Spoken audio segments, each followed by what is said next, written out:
Assalamualaikum warahmatullahi wabarakatuh. Selamat pagi, Bu Beta. Perkenalkan nama saya Natasha Syifa Anissa Salsabila dengan NIM 5 NIM akhir 30162. Nah, pertama-tama saya akan menjelaskan dulu apa itu PTBA. PTBA adalah sebuah perusahaan swasta yang ada di Indonesia yang berfokus pada industri manufaktur yang lebih khususnya kepada spare part mobil. Nah, untuk itu, TI sendiri itu dipakai untuk mengintegrasi data-data yang ada seperti data karyawan, data keuangan, dan data produksi dan persediaan yang ada. Nah, lalu saya akan menjelaskan tentang DF1. Nah, pada DF1 ini, untuk tujuan perusahaan tersendiri ini tuh berfokus kepada layanan yang stabil dan berorientasi kepada klien. Nah, hal ini berdasarkan dengan misi perusahaan untuk memuaskan dan memenuhi kebutuhan pelanggan dan memaksimalkan nilai dari pemegang kepentingan. Nah, untuk selanjutnya, bisa kita lihat bahwa yang pentingan adalah yang ketiga adalah akuisisi dan pertumbuhan, yang di mana dia akan lebih berfokus kepada keuntungan yang perusahaan peroleh. Nah, lalu ke DF2, di sini ada beberapa tujuan organisasi yang sangat penting. Tujuan organisasi yang penting ini akan kita nilai sebagai 5, namun saya akan menjelaskan salah satunya saja. Nah, yang berkaitan dengan keuangan yaitu tujuan tentang portofolio produk dan layanan yang kompetitif. Kenapa hal ini penting? Karena sebagai perusahaan yang mengejar keuntungan, perusahaan juga harus meningkatkan portofolio produk agar para konsumen tertarik untuk menggunakan produk yang disediakan oleh perusahaan. Lalu bisa lanjut ke DF3. Nah, DF3 ini mengenai profil resiko. Profil resiko ini yang paling tertinggi itu memberikan S10. Nah, untuk salah satunya saya akan menjelaskan tentang resiko adanya insiden pada infrastruktur TI.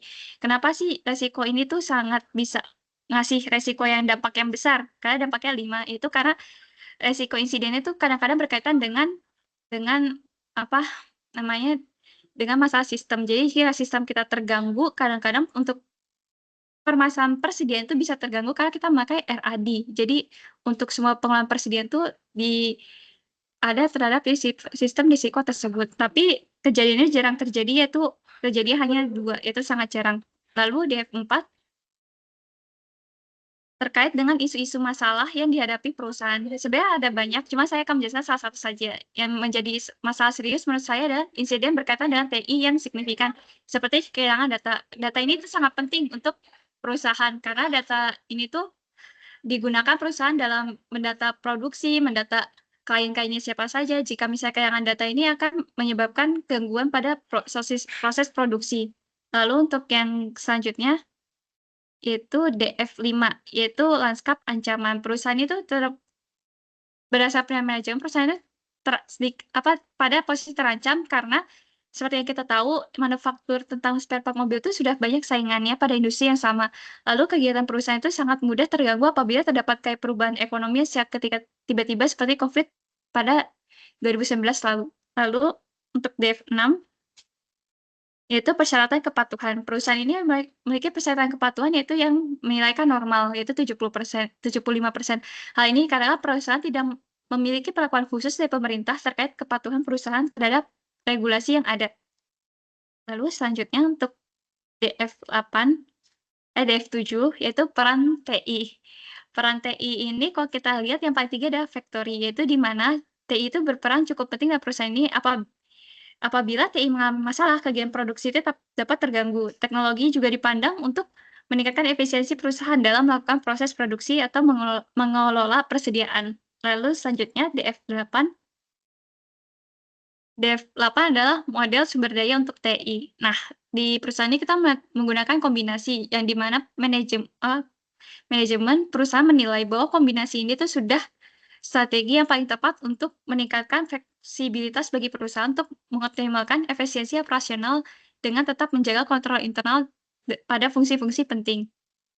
Lalu untuk DF selanjutnya yaitu DF9, berdasarkan penilaian manajemen, metode implementasi TI paling digunakan itu adalah DevOps, yaitu di mana perusahaan lebih banyak perusahaan bekerja sama dari pihak developer dan operasional agar bisa membangun sistem yang efisien berkaitan dengan perusahaan.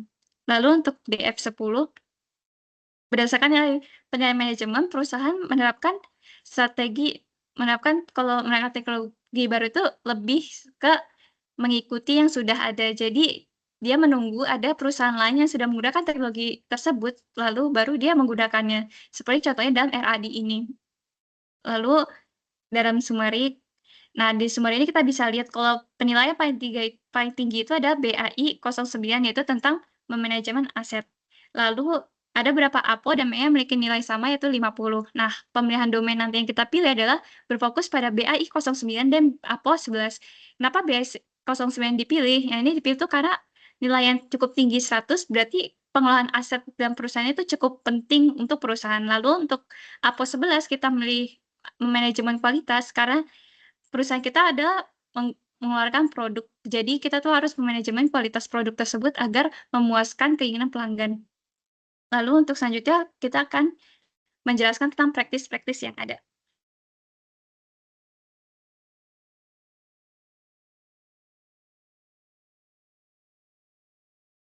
Lalu saya akan menjelaskan tentang BAI 09 yaitu praktis 3. Praktis ini berkaitan dengan penilaian perusahaan dan mengelola aset dalam pengadaan, pelepasan, dan memastikan aset itu digunakan seefektif mungkin, seefisien mungkin, dan dipertanggungjawabkan.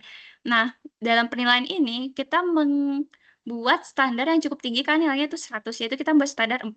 Nah, kita bisa lihat bahwa perusahaan itu pada level 2 telah melakukan pengadaan, mencari menerima verifikasi, dan menyetujui pembayaran sesuai yang ada itu mereka sudah melakukan semua itu, sehingga kita bisa menilai bahwa kapabilitas sudah mampu di level 2. Lalu untuk level 3 menaikkan satu level lagi, perusahaan itu sudah melakukan semua itu, sehingga perusahaan juga sudah memenuhi standar untuk yang level 3. Lalu karena kita standar yang 4, kita pun menilai di standar level 4, yaitu membuang aset secara bertanggung jawab. Jadi kita tuh di perusahaan tidak membuang aset secara cuma-cuma dan limbahnya itu dikelola kembali. Nah, karena perusahaan penilaian manajemen sudah menganggap ini sudah dilakukan, maka perusahaan sudah memenuhi standar yaitu 4. Nah, untuk rekomendasi yang bisa saya berikan yaitu hanya perusahaan tuh mempertahankan saja yang sudah ada dan jika emang diperlukan mungkin akan meningkatkan inovasi untuk pengelolaan aset agar lebih maksimal dan efisien seperti menggunakan teknologi baru jika ada.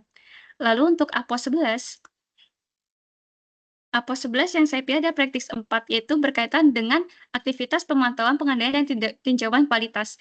Karena APO ini bernilai 50, jadi standar yang saya tentukan adalah pada level 3, level kapabilitas 3, yaitu mempersiapkan dan melakukan tinjauan kualitas untuk proses dan solusi utama organisasi. Nah, berdasarkan penilaian manajemen, mereka sudah memenuhi level 3 ini.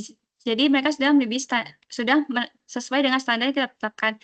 Lalu rekomendasi yang dapat kita berikan adalah perusahaan bisa proses itu memantau kualitas berbasis sasaran yang selaras dengan sasaran kualitas secara keseluruhan. Lalu memastikan bahwa manajemen dan pemilik proses secara teratur meninjau kinerja manajemen kualitas terhadap kualitas yang ditetapkan. Jadi sesuai dengan kualitas ditetapkan. Lalu menganalisis hasil kinerja manajemen secara keseluruhan, lalu melaporkan hasil tinjauan kinerja manajemen mutu dan melakukan perbaikan jika diperlukan. Sekian dari saya, kurang lebihnya mohon maaf. Assalamualaikum warahmatullahi wabarakatuh.